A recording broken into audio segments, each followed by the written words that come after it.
वह धर्म ही सब तरफ से क्यों स्वीकार करने योग्य नहीं है, क्यों ग्रहण करने के योग्य नहीं है।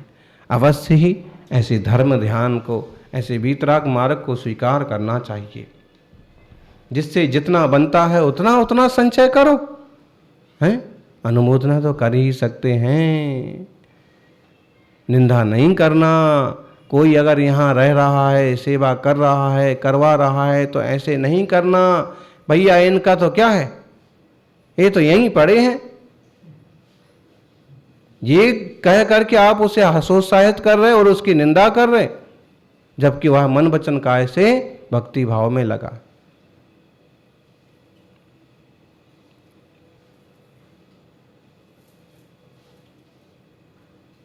हंसी मजाक में भी एक दूसरे को हतोत्साहित नहीं करना चाहिए, उसके अच्छे कार्य की तौहीनी नहीं करना चाहिए। उत्साहित करो, भाई साहब बहुत भाग्यवान हो कि आप गुरु सेवा में हो, आप मुनिराजों की चर्या में समर्पित हो, आपको रोज पूजा अभिषेक का अवसर मिलता है। इस तरह से भी पुण्य का अर्जन हो सकता है, परिणाम की विशुद्धि हो सकती है। इस विशुद्धि के बल पर धर्म ध्यान के रास्ते खुल सकते। आत्मार्थी सज्जनों,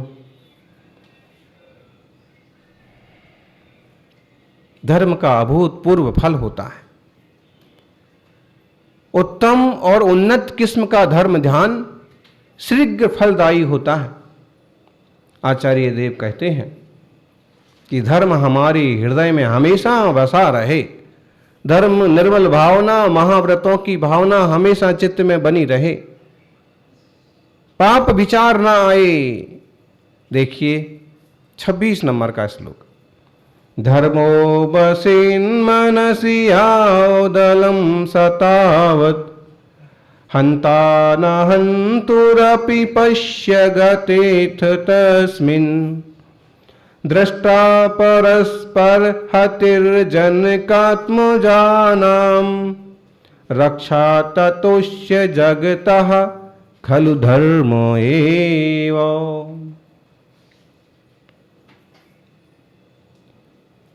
हे शिष्या, हे भाई, भोज्ञानी, तू देख तो जब तक मन में धर्म रहता है तब तक यह जीव अपना घात करने वाले का भी घात नहीं करता, और मन में धर्म न हो तो पिता पुत्र का, पुत्र पिता का, और एक दूसरे का घात कर डालते हैं, मार डालते हैं। इसलिए यह बात सुनिश्चित है कि इस संसार में धर्म ही सुखकारी है, शरण है।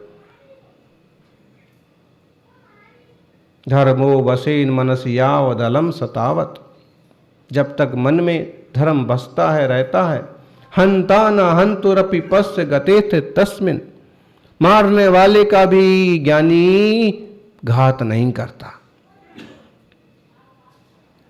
धर्मात्मा है, सोच लेता है इसका ऐसा कर्म का उदय है, इसका ऐसा ही होनहार है, मुझे प्रतिवाद करने में क्यों आना चाहिए।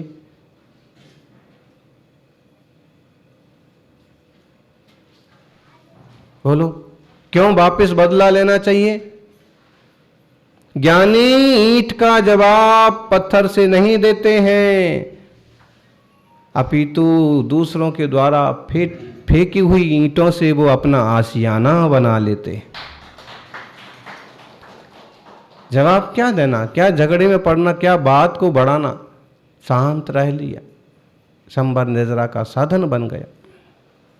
अवसर तो सबके जीवन में आते हैं, लेकिन पारसनाथ स्वामी जैसे संबर निद्रा करके मोक्ष के गामी बन जाते हैं, और कमठ जैसे अपराधी अपराध करके भी बदले की भावना से भाव में गोते लगाते। क्या बनना है हमें, क्या बनना है आपको, हैं? कमठ बनना है, पारसनाथ बनना है। किसको बनना है पारसनाथ? इतना सस्ता काम तो नहीं है, लेकिन इतनी सहनशीलता है, इतनी क्षमाशीलता है, कि 7 भाव का 8 भाव का नहीं, 10-10 भाव से पीछा कर रहा है, बैरी बन रहा है बिना मतलब जबरदस्ती, तो भी क्षमा हो। उनकी होनहार ऐसी, उनकी योग्यता ऐसी है। जब तक धर्म हृदय में रहता है तो दुश्मन को भी क्षमा कर देते हैं, दुश्मनों को भी क्षमा कर देते हैं। हम जैन होने का परिचय देते हैं। महावीर भगवान हमसे कहते हैं,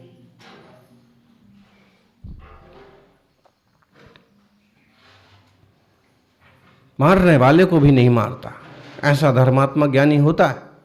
वो बिच्छू वाला प्रसंग आपने सुन रखा होगा। एक सन्यासी है, नदी किनारे हैं और देख रहे हैं कि पानी में बिच्छू बहा जा रहा है, और सोचा कि बेचारा मर जाएगा, बेचारा डूब जाएगा, पानी में सड़ जाएगा, हालत खराब हो जाएगी। उन्होंने बिच्छू को हाथ से पकड़ा, निकालने की कोशिश की। बिच्छू का काम क्या है? बिच्छू काटता है कि डंक मारता है? वही काटना है उसका। बिच्छू डंक मारता है, बड़े जोर का डंक लगा, हाथ हिल गया, वापिस गिर गया। फिर उन्होंने फिर उसको फिर डंक मारा, फिर जोर का झटका लगा और फिर नीचे गिर गया, पानी में फिर बहने लगा। फिर उन्होंने फिर तीसरी बार कोशिश की और इस ढंग से थोड़ी तेजी से हाथ मारा कि निकल करके डंक तो लगा, लेकिन वो भी किनारे पर आ गया, गिर गया, सुरक्षित हो गया एक तरह से। पास में खड़ा हुआ कोई व्यक्ति कहता है, क्या हो, इसने 3-3 बार डंक मारा, फिर भी इसको आपने छोड़ क्यों नहीं दिया, मरने क्यों नहीं दिया?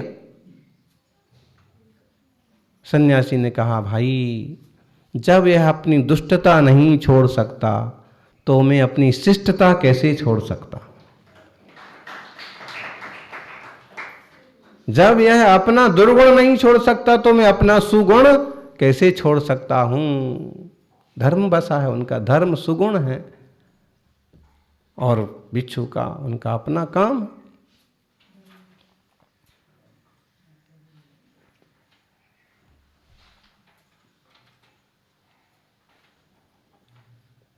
दृष्टा परस्पर हतिर जनकात्म जाना। देख लो दुनिया में कितने बेटे बाप को मार देते हैं, आजकल को तो आम घटना हो गई।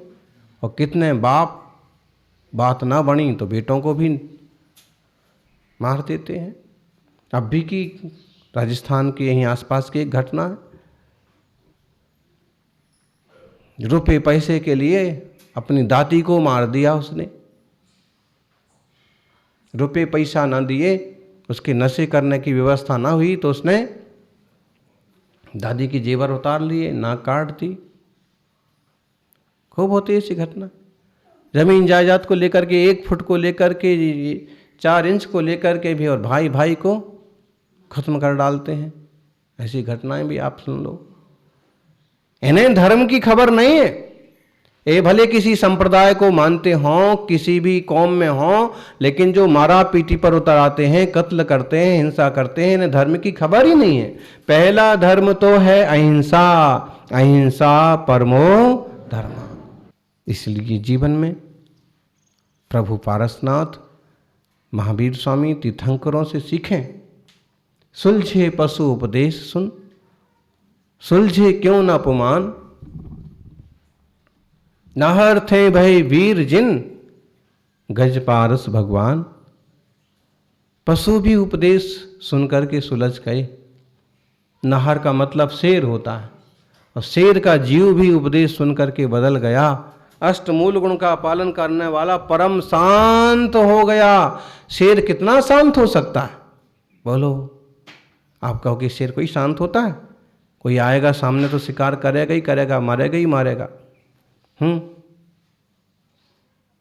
बंदर को तुम कितने अच्छे कपड़े पहना दो, वो आदमी बन जाएगा। हाँ, कुत्ते को तुम कितने नाम, अच्छे धर्म के नाम से नमाज दो, अपनी कुत्तागिरी छोड़ देगा? नहीं। सामान्यता तो यही है। लेकिन जब अंतरंग से परिवर्तन होता है तो शेर भी शांत हो जाता है। और उसका उदाहरण है महावीर स्वामी का 10वां भाव।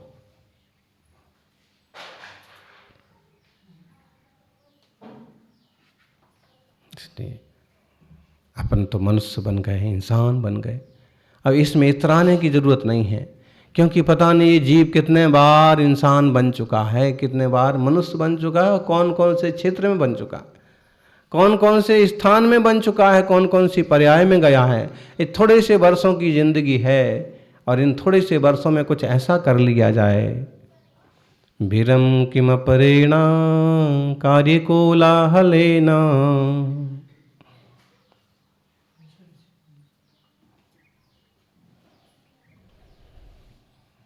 अकार्य के कोलाहल से विराम करो। अकार्य का कोलाहल ही तो मचा रखा है हमने। सच में जो हमारे करने लायक नहीं है वही तो किए जा रहे।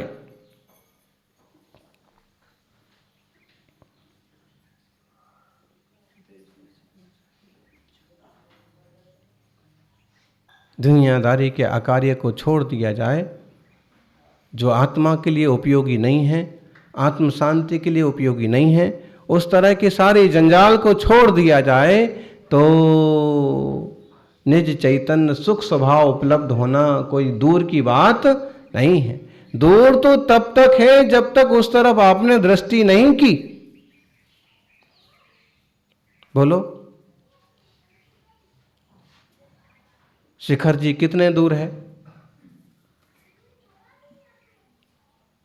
1000 किलोमीटर दूर है।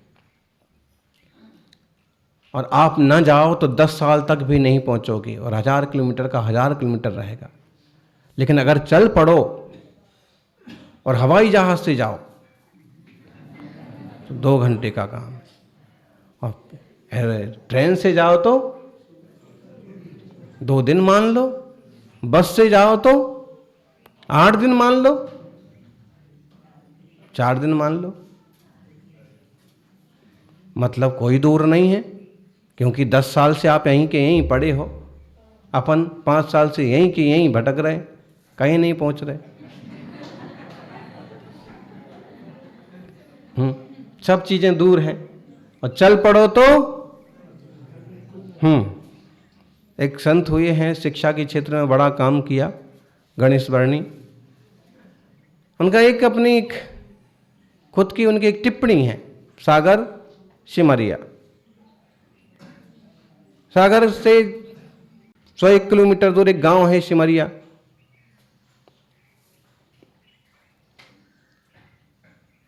और जैसे वो सागर से निकल गए कि किसी ने कहा कि बरनी जी इतनी गर्मी है और ऐसा माहौल है, बहुत दूर है सिमरिया, सागर में ही रहो।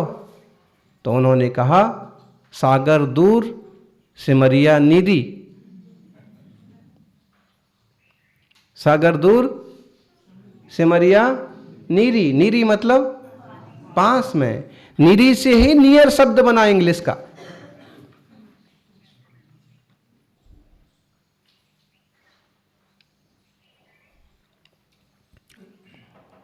संगही जी ने कहा ऐसे कैसे कहते आप, सागर दूर सिमरिया नीरी? 1 किलोमीटर आप मुड़ोगे तो 1 किलोमीटर ही है सागर, तो सिमरिया तो इतनी दूर है। तो उन्होंने कहा कि भाई जिधर पीठ हो गई वो दूर हो गया, और जिधर चेहरा हो गया वो पास हो गया। अब इसी तरफ चलते जाएंगे तो पहुंच जाएंगे। जब हमने ठान ही लिया कि ऐसा करना है, इस तरह का धर्म ध्यान करना है, जीवन शैली इस तरह की बनाना है, तो फिर अब ज़्यादा और सोचने की क्या ज़रूरत पड़ी।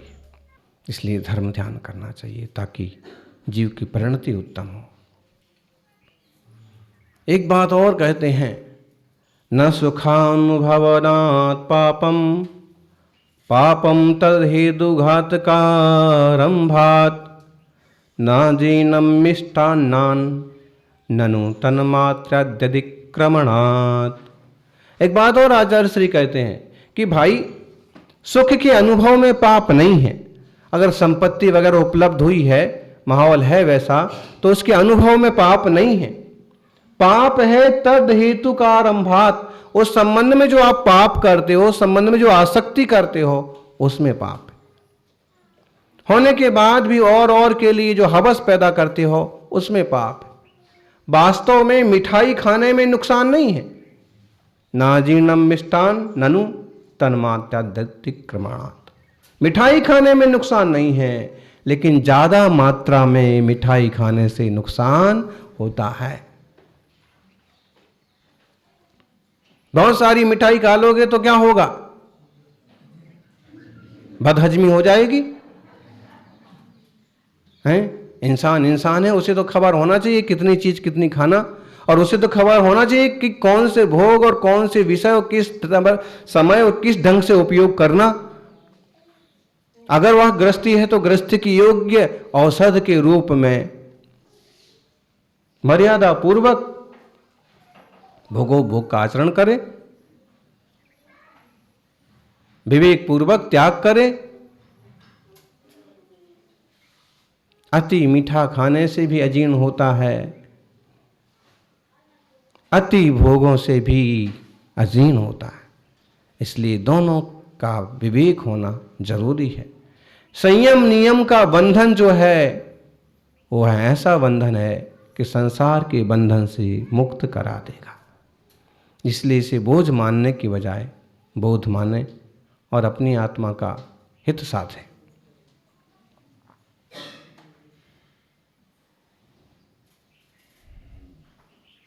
हमारा हित किस में है? कभी तो विचार करो। मना नहीं किया है पूरी तरह से, भाई संसारी हैं आप, गृहस्थी में पड़े हैं, तो उसके लिए भी उपदेश है।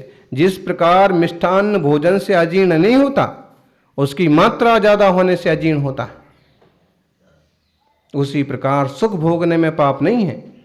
सुख के कारणभूत धर्म का घात करना, आरंभ आदि मनमाना करना बहुत नुकसानदायक है। धर्म की रक्षा करें, आरंभ आदि के पाप से बचें। इसीलिए धर्मात्मा गृहस्थी खोटे व्यापार भी नहीं करते हैं, खोटे काम भी नहीं करते। जितना बनता है निर्वध्य व्यापार आदि का उपयोग करते हैं। मिलावटखोरी, बेईमानी, बदमाशी, इन सब बातों से बचते हैं। इतना संग्रह भी नहीं करते हैं कि उसमें ढेरों जीव पड़ जाएं। कई बार लालची लोग इतना इकट्ठा करके रखते हैं और ढेरों जीव राशि पड़ती है, फिर उसे मारते हैं, जहर डालते हैं, ऐसा करते हैं। इस तरह की प्रवृत्तियां विवेकियों को शोभा नहीं देती हैं। सबका आत्मा हमारी आत्मा जैसा ही है, और हम निज चैतन्य स्वरूप को जान करके सिद्ध प्रभु के मार्ग पर चलने का उद्यम करें। क्षण भर को भी सहज स्वरूप का वेदन करें तो मंगल होगा। जय बोलिए 24 तीर्थंकर भगवान की।